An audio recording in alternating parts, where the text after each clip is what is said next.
Pemirsa, pemerintah Kota Denpasar menyambut baik pembukaan mal oleh pemerintah. Meskipun demikian, masyarakat juga tetap diminta membantu pemerintah dengan disiplin menerapkan protokol kesehatan dan menaati peraturan yang berlaku.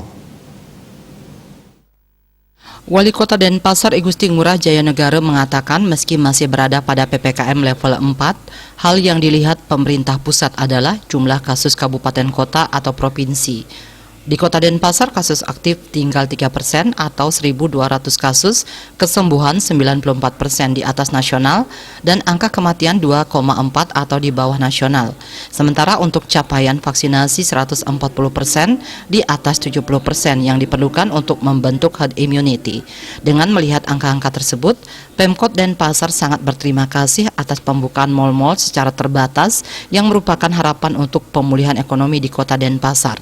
Meski begitu, masyarakat diminta untuk tidak lengah dan membantu pemerintah tetap konsisten menerapkan protokol kesehatan. Jangan sampai pembukaan tempat wisata ataupun pusat-pusat perbelanjaan justru akan meningkatkan jumlah kasus baru. Pemkot Denpasar sekarang terus menggencarkan sosialisasi aplikasi Peduli Lindungi yang juga menjadi salah satu persyaratan untuk masuk mal-mal dan tempat wisata.